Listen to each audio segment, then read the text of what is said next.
Welcome to the Pages of Possibilities podcast. It's great to be here. We spend so much time on this deep dive talking about high leverage business tools. We do. Usually that means we're dissecting, the latest AI workflow or some new sauce platform. Right. Something that promises to automate our entire existence. Exactly. But today we are pivoting to something analog, and frankly, something that carries a pretty significant stigma in the professional world. It really does. We're talking about journaling. Journaling. And you're right about the stigma. I mean, for most professionals, you say the word journal, and the immediate mental image isn't a CEO making strategic decisions. Yeah.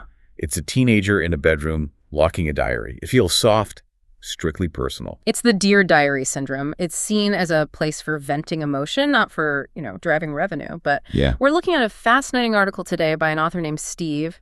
It's titled, "What Should I Write in a Business Journal?" And the core argument here is, it's surprisingly aggressive. It is. He basically says if you aren't writing, you probably aren't thinking as clearly as you think you are. We're flipping the script. This isn't about doodles or daydreams. This is about using a journal as a strategic weapon. Right. And Steve frames it beautifully. He calls a journal a thinking partner. I stopped on that phrase when I was reading. A thinking partner. It implies the notebook isn't just a passive container for history. No, it's an active participant. It's active in the cognitive process, but that's a big claim for a stack of paper. It is, but let's look at the context. The article mentions Steve has over 40 years of experience building businesses. So he's been in the trenches. Right. He's not just some guru. And he says for the last decade, he has been writing his way through the hard stuff. That phrase, writing his way through, that's powerful. It suggests writing is a survival mechanism. I think so.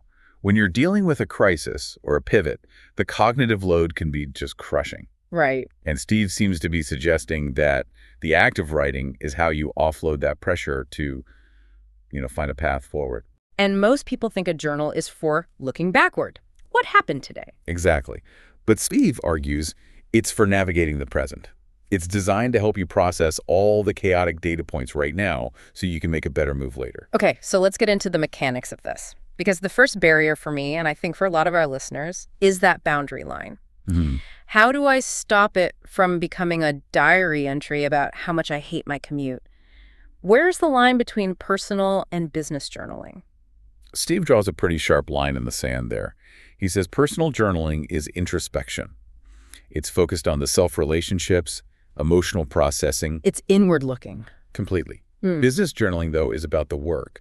Strategic thinking, recognizing patterns, solving specific problems, determining direction. But there's a nuance here that I think is critical. He isn't saying the business journal is devoid of emotion, is he? No. And that's where people get it wrong. They try to be too clinical. Cold and mechanical.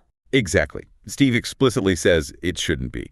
Because let's be real, business is emotional. If you're about to risk capital on a new launch, you're feeling fear, hesitation, maybe frustration. Right. If you ignore those feelings, you're actually missing data points that affect your decision-making. Precisely. But the lens is different. In a personal diary, you might sit with the emotion, I feel anxious. You dwell in it. Okay. In a business journal, you treat that emotion as a trigger for analysis. You write, I feel anxious about this launch. But then you immediately pivot. Why? Do I lack data? Is the team unprepared? I see. So you acknowledge the emotion, I'm frustrated by this delay, but then the sentence continues with, what do I do about this? Exactly. You capture the insight before it fades. You build a record of your thinking. The goal is always practical utility. It's about moving the ball down the field. Not just staring at the ball and talking about how heavy it is. That's a great way to put it. Okay, so philosophically, I'm on board. It's a tool for clarity and action. But now we face the practical terror of the blank page. I've got the nice notebook, the pen, I sit down, and I have no idea what to write. This is where most people quit, right? They feel like they need to write a memoir. It is. The what do I write question is the biggest hurdle. Fortunately, the source material breaks this down into 5 specific pillars of content. Okay, good. Categories. Categories to structure your thinking so you aren't just staring at white space. Let's walk through them. The first one is decisions in progress. This is the concept of thinking on paper. The reality is, our brains are terrible at holding multiple variables at the same time. Oh, impossible. We just loop. We loop. It's that 3 a.m. thing. Should we expand? Yeah. But the costs are high. But the market's open. But the costs are high. And on and on. Exactly. Writing forces a linear structure on that nonlinear problem.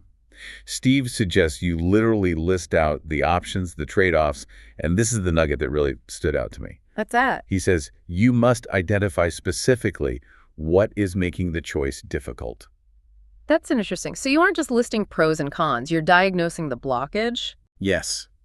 You're asking, am I stuck because I'm afraid of conflict? Or am I stuck because I don't have enough data? Once you name the blockage, the action item becomes obvious. It often does. And he says this applies to everything, not just bet the company moments. Yeah. It's for, how should I structure this meeting? You are externalizing the cognitive load. It's like upgrading your RAM by using paper. Okay, the second category, wins and losses. The post-game analysis. And most businesses are terrible at this. Let's talk about the win analysis first, because usually when we land a big contract, what do? We high-five and move to the next fire. We assume success is our baseline. Of course it worked, we're smart.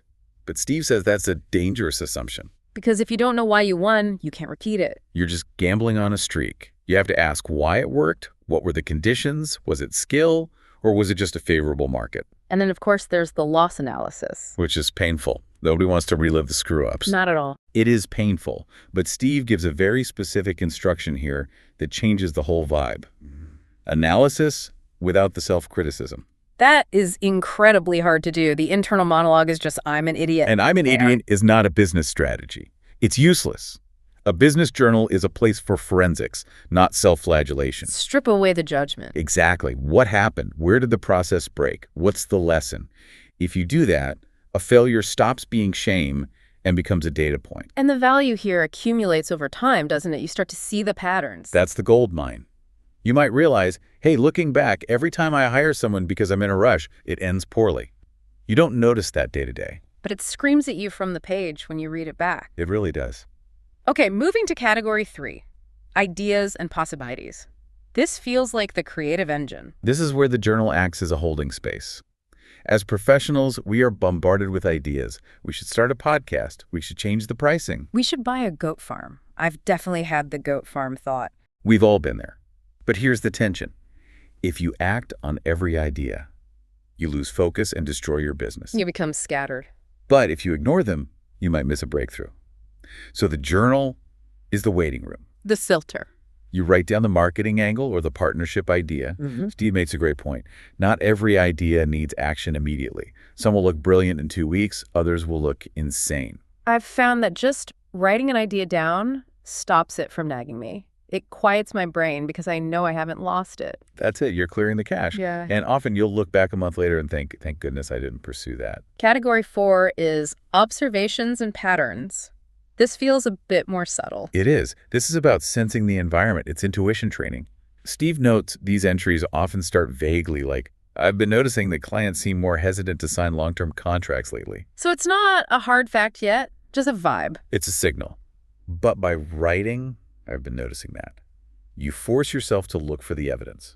You start to track momentum or shifts in customer behavior. It's essentially building a radar system. You're trying to catch the trend before it shows up in the quarterly report. Exactly. It turns a feeling into a thesis you can actually test. And finally, category 5, which I think requires the most courage, questions you're sitting with. This one requires intellectual humility. It's about acknowledging what you don't know.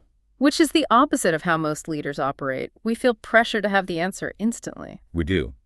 But Sub argues that the most honest entry is sometimes just naming the uncertainty. How will AI impact our service model in 2 years? You don't have the answer today. So why write it down if you can't solve it? Because of the background processing effect, the brain hates open loops. By naming the uncertainty, you give your brain a specific assignment to chew on. So you start noticing things. Exactly. You prime your brain to look for the answer. You can't find it if you haven't clearly defined the question. So those are our 5 pillars. Decisions, wins, losses, ideas, observations, and questions. But let's be real. It's 6 p.m. You're tired. Your brain is fried. You open the notebook and nothing. That resistance is real. And if it feels like a chore, you won't do it. Steve provides what I'm calling a cheat sheet for this. Practical prompts to just get the pen moving. I love these. The first one. What's the most important decision I need to make this week? That forces immediate prioritization. Cuts right through the noise. Here's another. What's one thing I'd do differently if I were starting this project over? That's a spicy one. It confronts the sunk cost fallacy right away. Where am I spending time that isn't generating results? An efficiency audit in one sentence. That one usually hurts to answer. And my favorite. What would I attempt if I had twice the confidence I have now? That uncovers the fear gap. It shows you where your ambition really wants to go. And the advice is, you don't have to answer all of these, do you? No, just pick one. The goal is to break the seal. Once you write one sentence, the second one usually follows. No, what about format? Because there's this whole subculture of journaling perfectionists, bullet journals, color-coded tape. Yeah, the whole aesthetic. And then there are people who just scrawl on the back of receipts. Where does Steve land on structure versus chaos? He is refreshingly agnostic. Yeah. Templates, blank pages, neither is wrong. It depends entirely on your cognitive style. So if structure helps you, use it. Right. If answering 3 specific questions every morning removes the friction, do that. But if a template feels like a tax form, ignore it. He has a rule in the text that I think is the permission slip every listener needs to hear.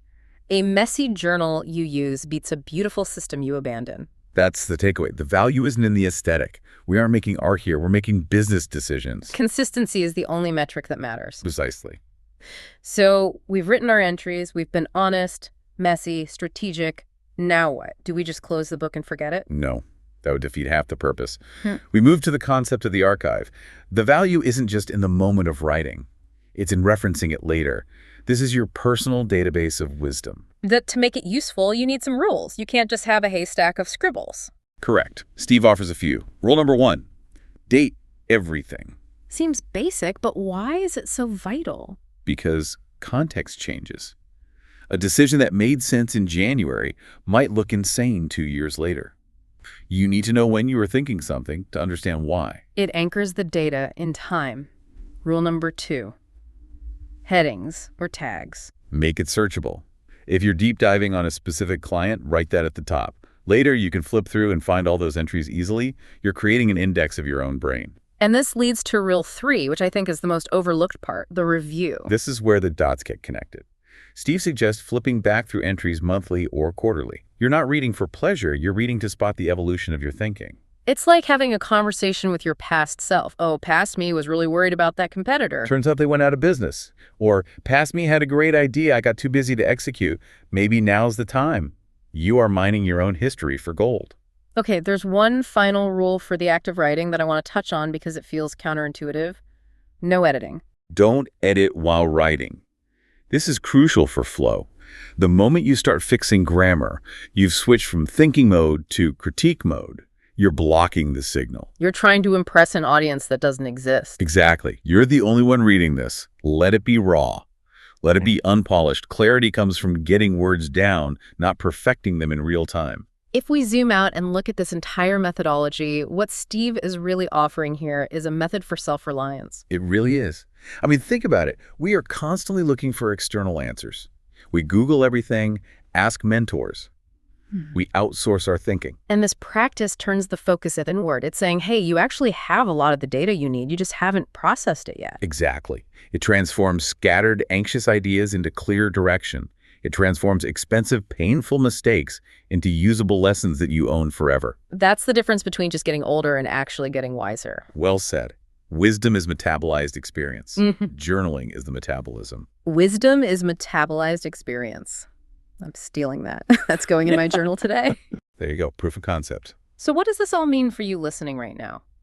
It means you might need to stop looking for the magic app or the perfect software. The most powerful tool might be, $10 worth of paper and a pen. It raises an important question about productivity. We are obsessed with speed and efficiency, clearing the inbox faster. Checking the boxes. But perhaps the most productive thing you can do isn't checking a box. Maybe it's sitting still, in silence, with a pen to figure out which box actually matters. That is a profound thought to leave us with. Don't just run faster, make sure you're running in the right direction. Exactly. Please subscribe to be notified when new episodes drop and visit pagesofpossibilities.com for more information. Thanks for listening.